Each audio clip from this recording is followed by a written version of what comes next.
What's up, y'all? This is Nick with From the Ground Up DIY, and today we're going to start the guest room renovation in my parents' house. So this is what my parents' guest room looks like currently. So to start things off, we removed all the old furniture, and my hand truck came in handy for removing the big dressers. With all the furniture gone, it was time to remove the carpet, and when removing the carpet, I like to cut it into sections. I use a utility knife to cut the carpet, and once I got about halfway into the room, I started to roll the carpet up. After partially rolling the carpet, I went ahead and finished cutting the section, and now that the carpet is completely rolled up, I use some duct tape to keep the roll in place. I repeated the same process to remove the carpet padding, and the good thing about having the carpet and padding rolled up is that you could dispose of it neatly and efficiently. One of the last things we had to do was to remove the tack strips and baseboard with a pry bar, and when removing the baseboard, I made sure to use my utility knife to cut along the caulk to avoid messing up the drywall. There were also a few staples still stuck to the subfloor from the carpet padding, but after getting these removed, the carpet removal was complete. Thank you guys for watching the start of this renovation. In the next video, I'll be making a big mess while removing the popcorn ceiling, so stay tuned. But until next time, y'all, peace, love, and many blessings. What's up, y'all? This is part 2 of the guest bedroom renovation, and today we're going to be getting the popcorn ceiling removed. Before touching the ceiling, we had to do a little prep work, so I went ahead and removed the vent cover and fan from the ceiling. After doing that, me and my dad went ahead and covered the floor and walls with plastic so that it'll be easier to clean the popcorn up once we're done. I went ahead and put on my PPE, and then it was time to get to work. To remove the popcorn, I started off by spraying the ceiling with water, and the purpose of the water is to soften the popcorn so that it's easier to scrape off. It took a little time for me to figure out the right amount of water to spray, but once I got it figured out, the popcorn started to scrape off fairly easy. I used a joint knife to scrape the popcorn off, and when spraying the water, you want to spray just enough to get the popcorn wet and not the drywall underneath. Once I got into a nice groove, I found it best to work in small sections so that the water doesn't dry out too fast before scraping. I also realized that adding water makes a big difference. Here's me scraping the popcorn while wet, and then I went ahead and tried to scrape a dry section, and as you can see, having it nice and wet makes all the difference in the world. Once I got done with scraping off all the popcorn, I had a huge mess on the floor, but with the plastic being on the floor, I was able to roll it all up, and it made for an easy cleanup. Thank you guys for watching the video. In the next one, I'll be prepping the ceiling and walls for primary paint, so stay tuned. But until next time, y'all, peace, love, and many blessings.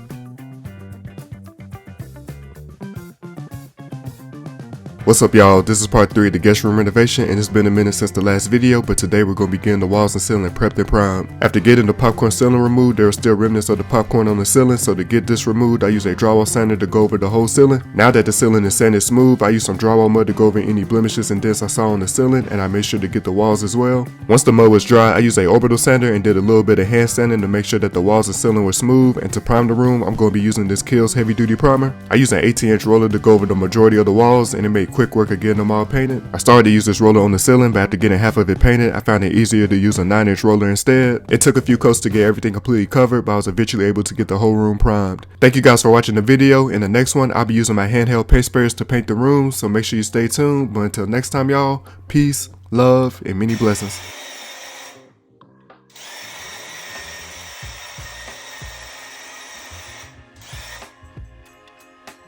What's up, y'all? This is part 4 of the guest room renovation, and with the walls and ceiling all prime, it's time to get the room painted. I'm going to be using 2 different colors to paint, so I went ahead and used some painter's tape and some plastic sheeting to mask off the walls and ceiling so that I can start with painting the accent wall first. To paint the accent wall, I'll be using this Valspar interior painting primer and my Graco cordless Connect drill sprayer. This sprayer is powered by using a drill or impact driver, and it was great to use on a small wall like this. It took me about 10 minutes to get the wall painted, and towards the end, I started to run out of paint, so I used a roller and a brush to finish the rest. For the ceiling, I used Valspar ceiling paint, and then I switched to using my TC Pro sprayer due to its lighter weight and variable speed control. While painting the ceiling, there were a few spots where I oversprayed, and to smooth these spots out, I went over them with a roller. And once the paint dried up, you can see that the spots where I used a roller ended up being a little lighter, so to fix this, I ended up having to roll a new coat on the ceiling. Painting the walls with the sprayer went a lot smoother. I was able to get a consistent spray, which left me with a nice finish. This was my first time using both of these paint sprayers, and as somebody who doesn't like to paint, these sprayers made quick work of getting the entire room painted. Thank you guys for watching the video. In the next one, I'll be working on getting the subfloor level so that I can start on the floor, so make sure you guys stay tuned. Also, let me know down in the comments on how you prefer to paint. Do you like brushing and rolling, or do you like using a paint sprayer better? But until next time, y'all, peace, love, and many blessings.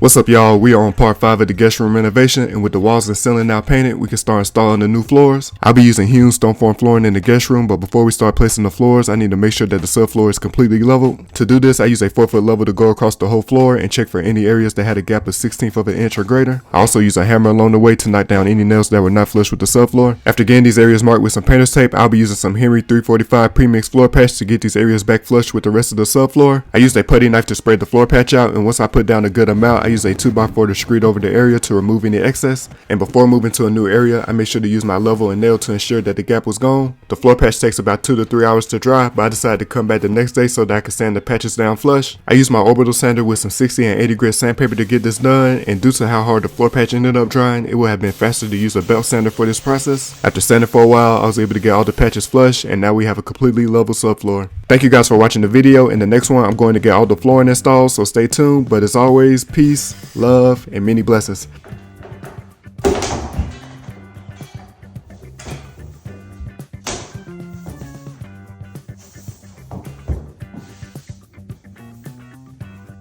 What's up, y'all? This is part 6 of the guest room renovation, and now that the subfloor is level, it's time to get the floors installed. I'll be using hewn stone form flooring throughout the guest room, which is made up of 70% limestone. It has a ceramic layer on top and underlayment on the bottom, which makes it very durable and 100% waterproof. The planks I'm using in particular are from the Becky Owens collection in the color Allure. And to get things started, I measured the width of the room to determine how much I need to cut off my first row of planks so that I can use full planks the rest of the way. I use my floor saw to rip these planks down to size, and then I use some floor spacers along the wall to make sure that there is a 1/4 inch gap between the wall and the floorboards, and this gap will allow the floors to expand and contract over time. Hewn flooring has angle lock installation, so by tilting the planks up as you go in, you're able to join them together quickly. I also use a tapping block along the way so that the seams between the floors will be nice and tight. Along with my floor saw, I use a floor cutter as well, and they both did a great job of making sharp cuts. Once I got towards the end, there were a few more complex cuts I had to make with my jigsaw, but after taking care of these, the flooring was complete. Thank you for watching the video. I enjoyed the process of getting the floors installed, and we'll see how they hold up over the next few months. I'll be making a few more videos going into more detail about the flooring installation, so please let me know if there's anything in particular you'll like me to cover.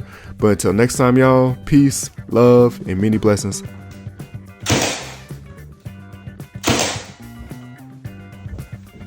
What's up, y'all? This is part 7 of the guest room renovation, and today I'm going to be building an accent wall using wood arc wood panels. The panels I'll be using in particular are the Arc Natural solid wood wall panels in the color dark oak, and these panels here are the large size panels. To get these panels installed, I started off by marking the studs along the wall, and then I cut a few 1" by 2" boards down the sides, and these boards will be used to support the panels along the wall. Once I got the boards in place and got them level, I attached them to the wall by hammering in some nails. And the great thing about having the panels attached to these boards is that if I ever want to change the wall in the future, I can easily remove the panels without damaging the wall too much. With the boards in place, I was able to lay out all the panels and move them around to figure out what design I liked, and then I numbered the panels so that I don't get the order mixed up. I'll be attaching the panels to the boards by using some construction adhesive, so once I got the panel in position, I used some tape to mark where the boards will fall, and then I placed adhesive along these areas. After pressing the panel firmly in place, I used my brad nailer to put a few nails in the panel while the construction adhesive dried, and I repeated the same process to get the rest of the panels in the first row installed and also in the next 2 rows as well. The panels on the last row need to be cut down in order to fit, so I used my track saw to do so, and after doing that, I was able to get the remaining panels installed. For the finishing touches, I decided to add some LED lights behind the panels, and I also applied some wood oil to the panels to give them a nice shine, and with that, the accent wall is complete. Thank you guys for watching the video. I really like how the panels give a nice contrast to the room, and the installation of the panels was fairly simple. Make sure you go check out Wood Arc's wall panels. I have a link to the panels in my bio. But until next time, y'all, peace, love, and many blessings.